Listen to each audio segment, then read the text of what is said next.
Hello wild vibers, vibes of a wildlife here. Welcome to another video where we dive into the heart, humor, and unexpected life lessons from the animal kingdom. You ever meet somebody who says no without saying a word? I mean, no eye roll, no drawn out speech, no dramatic exit. Just a calm, confident shift in energy that makes it very clear. That's a boundary and you just hit it. Now what if I told you one of the clearest boundary setters in the entire animal kingdom isn't some fierce predator or jungle alpha, but a prey animal. One with perfect hair, strong legs, and absolutely zero patience for nonsense. Yeah, I'm talking about horses. See, horses don't waste energy on debate. They don't beg for space. They don't soften their stance to make you comfortable. They show you their limits, and they expect you to respect them. No guilt, no need for applause. The more you think about it, the more sense it makes. Today we're talking about emotional intelligence, personal space, and self-respect, all modeled by an animal that's mastered the art of nonverbal no. You might think you know horses, but after this, you'll see them, and maybe yourself, a little differently. Before we trot into the good stuff, take a second to like, share, and subscribe, because if horses had YouTube, they'd stick with channels that respect their space, bring good energy, and know when to give a little room to breathe. Sounds like us, right? Let's start where it all begins, with presence. Let's talk about presence, the kind that doesn't need a mic to make an impact. Horses? They're masters of the unspoken. You can tell exactly how they feel just by watching their body. Ears pinned back? That's a warning. Tail swish? Irritated. One well-timed side-eye? That's the horse version of try me. And the thing is, they're not performing. That body language is real-time feedback. Clear, calm, and not up for debate. 80% of a horse's communication is silent, but there's nothing subtle about it. When they're done, you know they're done. And here's the lesson tucked inside that silence. You don't need to raise your voice to be heard. You just need to be consistent. That's what horses do so well. They don't switch up depending on the crowd or the moment. They show up the same. Grounded, alert, and honest. And that consistency? That's what earns respect. Over time, it builds trust. The kind that doesn't have to be demanded, because it's already understood. Now here's where it gets even more impressive. In a herd, a single look from a lead mare, not a stomp, not a neigh, just a look, can shift the entire group. That's not fear. That's leadership built on clarity. She's not the loudest, she's just the clearest. And the herd follows, not because they have to, but because they want to stay in sync with something that's sure of itself.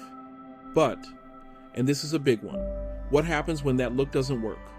When the boundary's been crossed and subtlety just isn't cutting it? Well, horses have another strategy, and it's not passive. So here's the thing, horses don't go straight to kicking and biting. That's not their first move, it's their last one.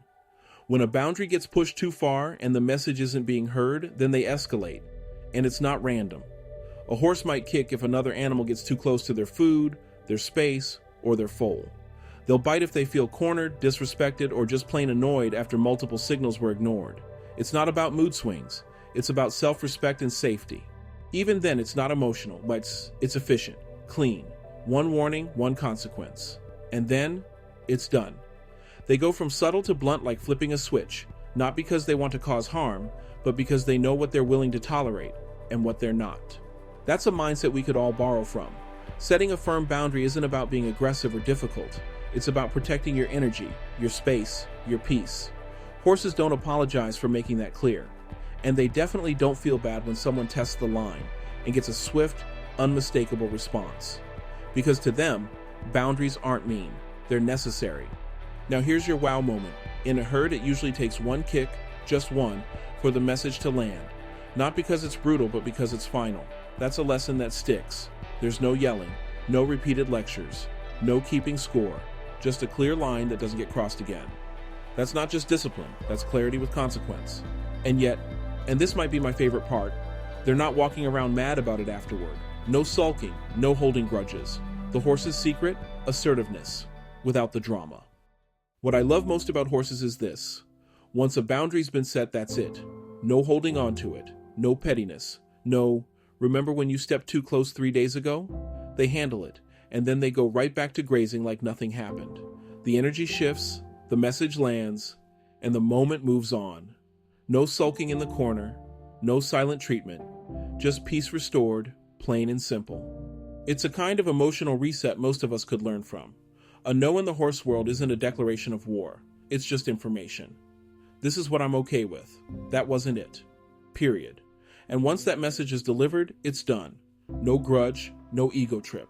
It's not personal, it's practical. That level of emotional maturity, that's a kind of freedom most of us don't even realize we need. Now, if that boundary is ignored, that's when you see the horse take it to the next level. And let me be clear, it's not out of anger, it's about clarity. The first cue might have been a look or a shift in posture. The second might be a step back or a warning swish. But if someone keeps pushing past all that, you get a kick or a charge or a full-on walk-off. Horses don't escalate for drama. They escalate to protect their peace. And the correction? It's swift, direct, and final. They don't keep asking to be heard. They just make sure they are. And here's the wild part. Herds recalibrate in real time. You'll see it. A quick correction, maybe a little space created, and then everything just flows again. The tension isn't buried or dragged out for hours. It's released through clarity and movement. Everyone adjusts. Everyone aligns. And they keep it moving. Literally. That's not avoidance. That's wisdom. But here's where it gets even more impressive. Horses don't just manage each other. They manage themselves. Now here's something people don't talk about enough. Self-boundaries. Not the kind you set with others, but the ones you hold with yourself. And horses? They've got that down to a science. They don't chase approval. They don't overextend to keep the peace. A horse will walk away from a situation that drains its energy without flinching. Not out of rudeness, but out of wisdom. They've learned that their energy is their currency, and they spend it very carefully. If it doesn't feel right, they don't force it. And that's not laziness. That's discipline. What makes them even more powerful is their ability to read the moment. Horses know exactly when to engage, when to hold their ground, and when to just stand still and let it pass. There's no panic, no pressure to react. Sometimes the strongest move isn't doing more. It's knowing when not to move at all. That kind of presence, that's earned through awareness, not anxiety. And here's your wow moment. Wild horses can walk for miles, through noise, distractions, threats, and still stay emotionally even. Why? Because in the wild, emotional control isn't some wellness trend. It's survival. If you flinch at everything, you don't last. But if you stay grounded, you lead, you last, and you can serve what matters most.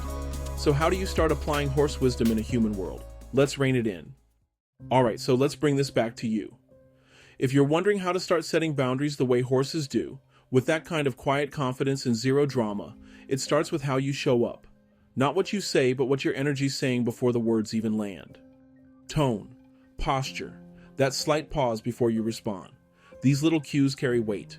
Horses don't have to announce their boundaries. They embody them. And honestly, so can we. You don't need a script. You need presence.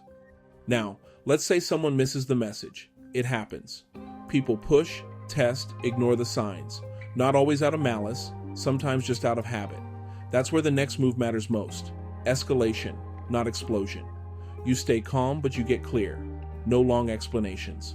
No emotional essays. Just a firm, grounded response that says, I meant what I showed you the first time. And if that makes someone uncomfortable, that's okay. Boundaries aren't designed for comfort. They're designed for clarity. And here's the shift in perspective most of us need. Setting boundaries isn't about keeping other people out. It's about keeping yourself centered, grounded, steady. It's saying, this is where I end, and that's where you begin.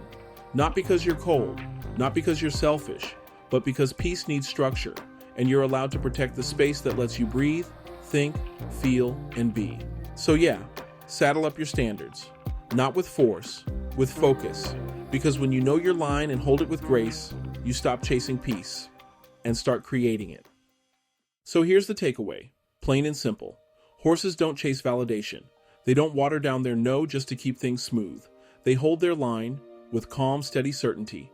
And that's exactly what makes them so majestic. You don't have to kick somebody to set a boundary, but you do have to be willing to walk away when the line gets crossed. That's not being harsh. That's being honest with yourself about what you need to stay grounded. If this helped you see Neigh in a whole new light, go ahead and hit that like button. Share it with someone who's still learning to hold their line, and subscribe for more wildlife wisdom, straight from the animal kingdom's most underrated life coaches. With that said, thanks for watching. And until next time, remember, if the horse wouldn't tolerate it, maybe you shouldn't either.